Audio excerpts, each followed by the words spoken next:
자, 오늘도 헬마 임경빈 작가와 함께합니다. 어서 오세요. 안녕하세요. 예, 대통령실 전화번호 네. 이 하나가 오늘 논란이 됐습니다. 네, 오늘 국회 운영위원회가 열렸는데요. 예. 네, 대통령실 그리고 비서실과 관련해 가지고 뭐 대통령실 인사들이 쭉 나왔습니다. 그런데 이제 말씀하신 대로 대통령실에 등록된 전화번호로 알려진 이건 이제 추미애 민주당 의원이 공개를 했기 때문에 02-800-7070번 이 번호가 오늘 공방의 핵심이었습니다. 네. 추미애 의원이 이 번호가 누구 번호인지 대통령실에 자료를 요청해달라라고 국회 운영위원장을 맡고 있는 이제 박찬대 의원한테 요청을 했고요. 그러고 나서도 이제 관련 번호가 어디에 누가 사용하는 번호인지를 두고 여야와 대통령실의 공방이 이어졌습니다. 지난해 7월 31일 오전 11시에 대통령 주재로 열렸던 외교안보 수석보좌관 회의가 있었는데 네. 그 회의 도중에 대통령이 갑자기 경로를 하면서 곧바로 국방부 장관한테 연결해라라고 했다는 얘기는 뭐 이미 많이 알려져 있는데 수사 외압 의혹의 이 진원지에 대해서 먼저 확인하는 게 문제 해결의 첫 번째 단초이기 때문에 이 번호가 누가 사용하는 건지가 중요하다라는 게 추미애 의원의 주장이었습니다. 예. 여기에 대해서 이제 김태우 국가안보실 1차장 같은 경우는 누가 어떻게 누구에게 전화했는지는 모른다. 그리고 안보실이 보고할 때 그 안보실 보고에서 이 사건이 보고되지는 않았다라고 해명을 했습니다. 그러니까 최상병 사건을 안보실에서 보고한 적은 없다라는 설명을 이제 안보실 1차장이 한 겁니다. 그리고 고민정 의원 같은 경우도 이제 이 부분을 오늘 많이 질의를 했는데 어디 번호인지를 이제 국가안보실장인 장호진 실장한테 물어봤더니 장호진 실장 같은 경우는 안보실 번호는 4로 시작을 한다. 아니란 얘기죠, 그러니까. 그렇습니다. 이 계열 번호를 이제 사용을 안 한다는 거죠. 정진석 대통령실 비서실장도 처음 보는 번호라고 했기 때문에 그러면 안보실에서 사용하는 것도 아니고 비서실에도 사용하는 것도 아니고 이 최상병 사건하고 직간접적으로 연관이 없는 정책실에서 사용하는 것도 아니라면 결국 남는 거는 대통령 집무실이나 그 주변만 남게 된다라는 얘기가 되는 겁니다. 그래서 정진석 실장 같은 경우는 답변을 계속 요구를 하니까 대통령실 전화번호는 외부 확인이 불가한 국가 기밀 사안이다. 이렇게 이제 선을 그었고요. 이 회의를 실시간으로 북에서도 아마 시청하고 있을 거다. 그러니까 국회에서 열리고 있는 운영위 회의를 북한에서 보고 있을 텐데 그 번호가 어디 번호인지를 알려주는 거는 문제가 있다라는 취지의 해명을 한 겁니다. 그리고 나니까 그러니까 뭐 이 번호가 그래서 어디 번호인지를 결국은 확인을 못한 건데요. 그래서 고민정 의원 같은 경우는 문제의 그 통화가 있고 나서 국방부 장관하고 통화가 있고 나서 대통령실의 전화 회선이 재배치됐다라는 의혹이 있다. 의혹 제기를 또 추가로 했습니다. 이게 만약에 사실로 확인이 되면 이거는 일종의 증거인멸이다. 또 이런 주장을 덧붙이기도 했습니다. 왜냐하면 뭐 실제로 휴대전화를 그 뭐 피의자가 사용한 경우에 그 휴대전화를 버리거나 번호를 바꾸거나 이렇게 해서 이제 수사에 혼선을 주려고 하면 그게 증거인멸로 인정될 수도 있으니까 그런 얘기를 한 거거든요. 이 전화번호가 이렇게 중요한 이유가 이 전화번호로부터 이종섭 당시 장관이 전화를 받고 그렇습니다. 그때부터 모든 일이 급격히 진행되기 시작했기 때문에 중요한 것이죠. 그게 또 오늘 이제 고민정 의원의 주장이기도 한데 그 번호로 이종섭 전 장관이 전화를 받고 나서 원래 같으면 이제 해병대 수사단장이 기자들한테 브리핑을 하고 수사자를 넘겨야 되는데 그 모든 과정이 국방부 장관 선에서 이제 다 뒤집어졌다라는 얘기거든요. 그런데 이제 뭐 고민정 의원이 계속 질의를 하니까 윤재순 총무비서관 같은 경우는 대통령 비서실의 인원이라든지 사무실이라든지 이런 것들이 수시로 늘어났다가 줄어들었다 하기 때문에 그때마다 전화기를 설치하고 철거하고 뭐 이렇게 한다. 그래서 번호가 재배치됐다고 해서 그게 증거인멸이라는 거에 대해서는 동의할 수 없다. 재배치됐다는 얘기로도 언뜻 들리는데요. 그렇습니다. 그렇게 어떤 오해할 수도 있는 이 설명에 따르면 해당 전화가 다른 회선으로 바뀌었을 가능성도 있다는 얘기가 되겠습니다. 그렇습니다. 그런데 그래도 범죄가 안 된다는 얘기를 벌써 하고 있는 거 아니겠습니까? 그렇습니다. 의심스러운 건 분명하군요. 무엇인가가. 사실 이제 뭐 말씀하신 대로 02-800번으로 시작하는 이 번호가 뭐 그 외에도 국가안보실에서도 국방부라든지 뭐 해병대에 이제 전화를 했었던 그 통화 기록들이 재판에서 공개가 됐기 때문에 이것만 핵심인 건 아니지만 말씀하신 것처럼 이 사건의 촉발점, 이 사건의 시작점으로 02-800번에 7070번을 볼 수 있기 때문에 이 부분에 대해서는 이제 다른 의원들도 질의를 많이 했습니다. 천하람 개혁신당 원내대표 같은 경우는 제가 명함 관리 서비스를 검색을 해보니까 02-800에 7 이렇게 시작하는 이 전화번호들이 공개가 이미 돼 있다. 국정원도 아니고 대통령실 번호가 일체 기밀이라는 게 말이 안 된다. 이렇게 주장을 했고요. 강유정 민주당 의원 같은 경우는 챗GPT에 물어봤답니다. 예. 챗GPT에 물어봤더니 대통령실의 각 부서 번호가 좌르륵 나온다. 아, 그래요. 예. 이게 이미 다 뚫려 있다는 얘기인데. 그럼 이 번호도 나오나요? 챗 GPT에? 근데 안 나왔습니다. 예. 저도 그래서 이제 한번 확인을 해봤는데 예. 챗GPT가 기본적으로는 개별 전화번호를 개인 그 프라이버시 때문에 안내해줄 수 그렇겠죠? 없다라고 예. 이제 메시지가 나오는 건데 예. 저하고 좀 다른 방식으로 강정원 의원이 이제 시도를 했는지 모르겠습니다만 예. 어쨌든 지금 국회 질의에서 나온 거는 안 보라 그러면서 이렇게 다 뚫려버리는데 왜 그건 공개할 수 없느냐라는 예. 질문이었습니다. 그리고 저는 한 가지가 딱 떠오르는 게 있는데요. 만약에 아까 그 문제가 된 번호 있죠? 네. 800에 7070. 네.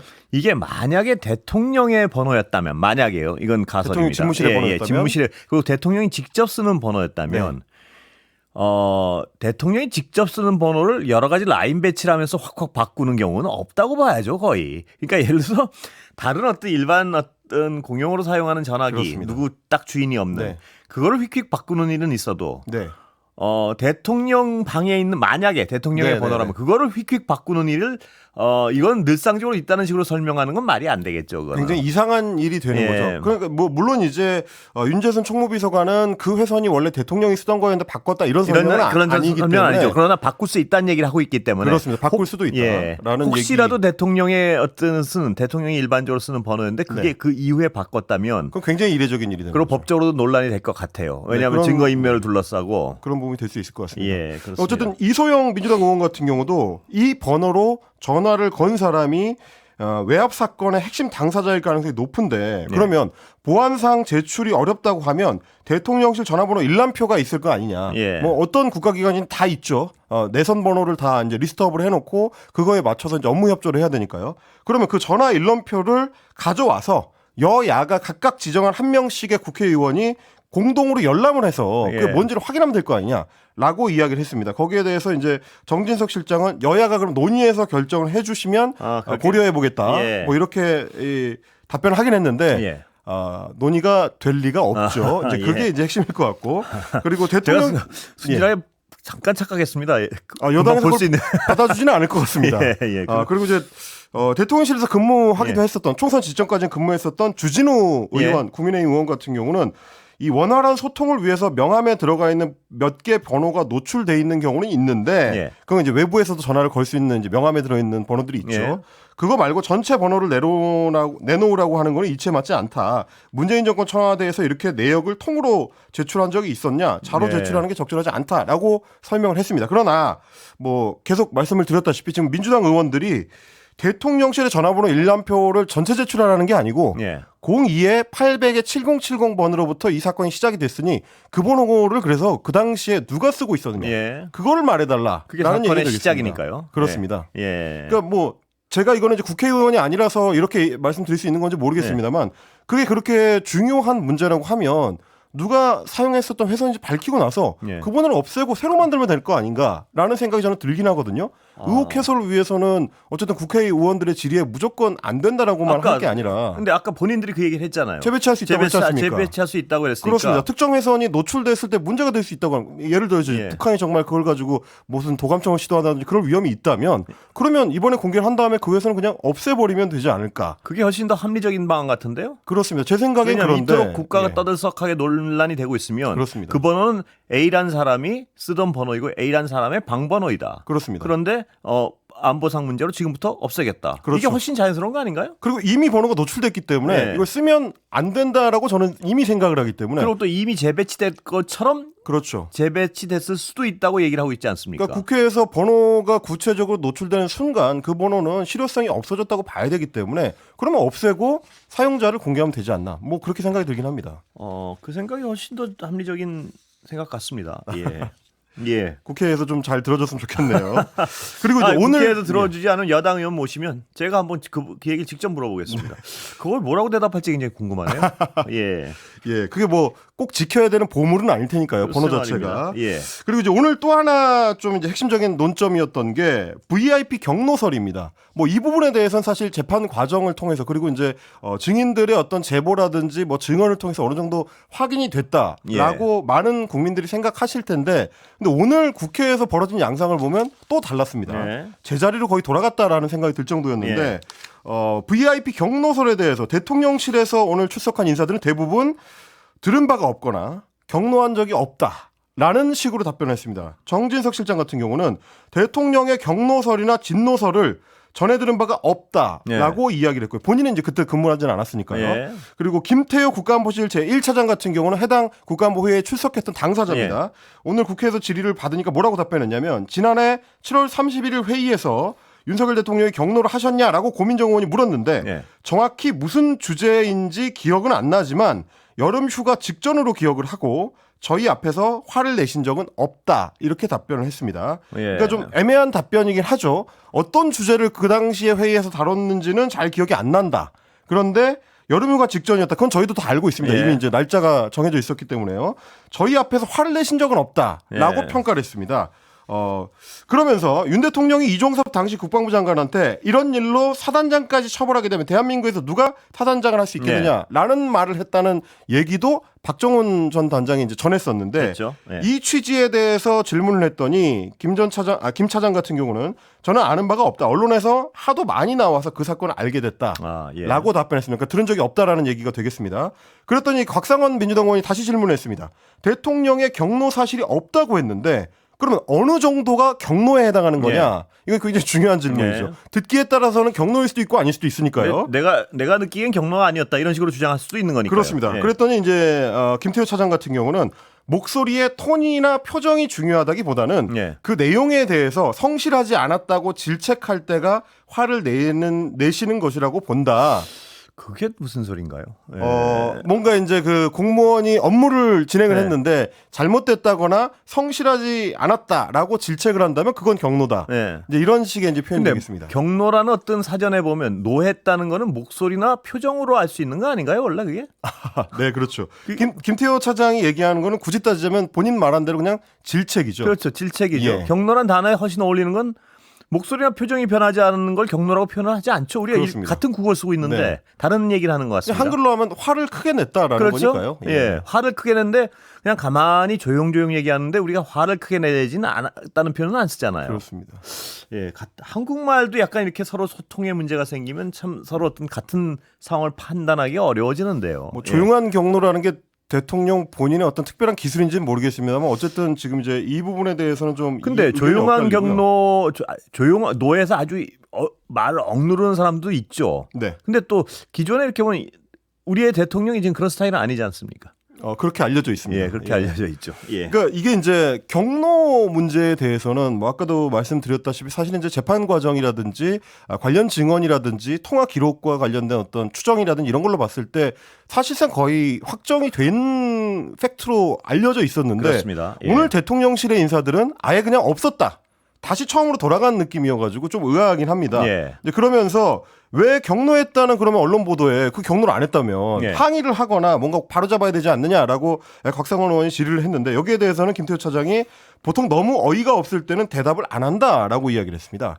근데 이거는 기존의 대통령실의 언론 보도에 대한 어떤 행태, 예. 언론 보도가 자기들이 생각하는 것과 다를 경우에 혹은 뭐 팩트가 틀렸다고 대통령실이 주장할 경우에는 굉장히 적극적으로 대응을 하고요. 뭐 언론 중재위원회로 이제 제소를 하거나 혹은 심지어 이제 형사적인 어떤 방식으로 고발 조치가 들어가는 경우도 있었기 때문에 그럼에도 불구하고 왜 이 사안에는 그렇게 대응하지 않았느냐가 이제 충분한 설명이 될까. 그런데 너무 어이가 없기 때문에 대응하지 않았다는 말도 상식의 수준에서는 굉장히 이해하기 어려운 게요. 네.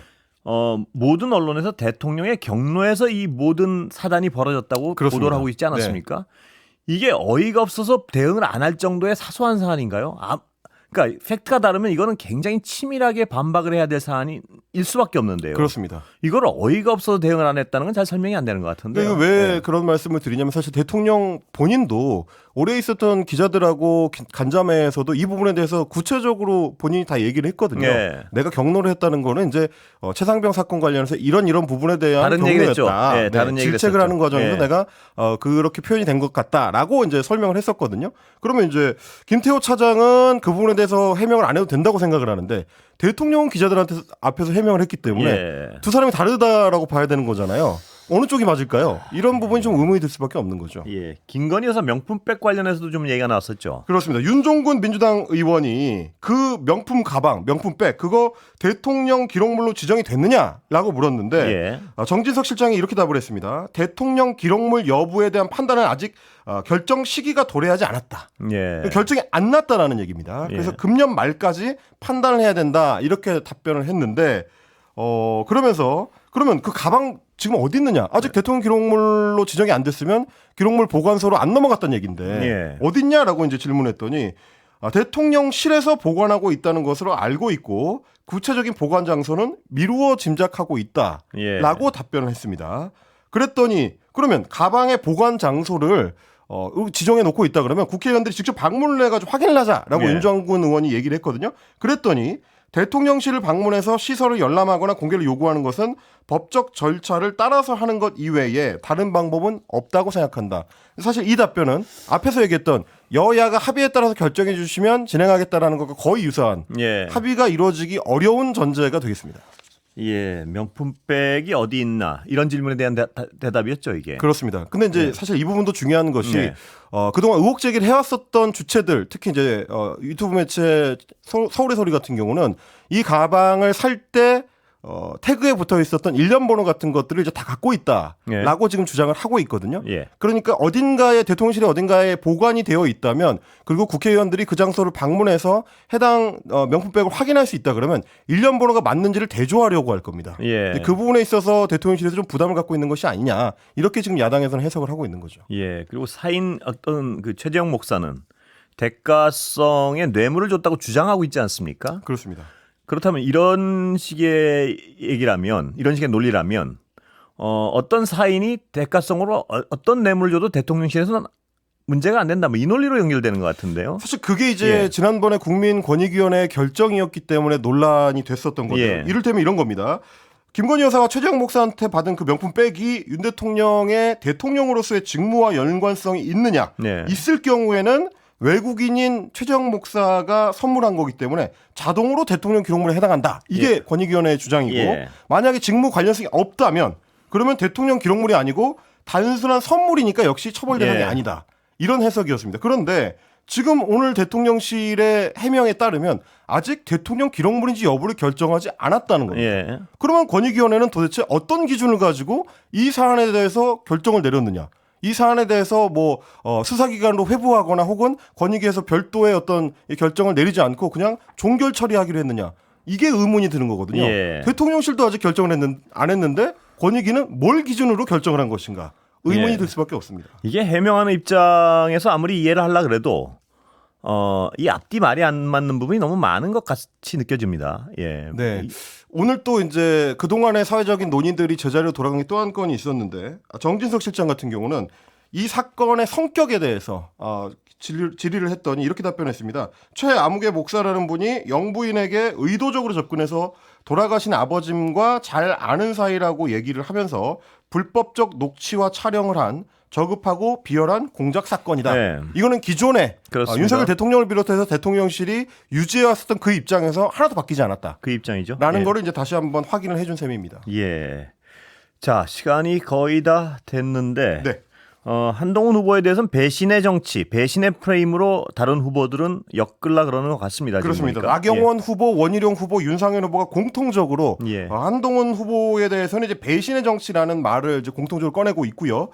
반면에 한동훈 후보 측에서는 일부 후보들이 공포 마케팅에 여념이 없다라고 네. 이제 맞받아치고 있습니다. 그러면서 국민의힘의 지금 공한증, 그러니까 한동훈에 대한 공포가 만연해 있다. 이런 식으로 전당대회를 치르면 안 된다라고 또 맞받아치기도 했습니다. 예, 오늘 여기까지 듣겠습니다. 감사합니다. 고맙습니다. 헬마우스 임경민 작가였습니다.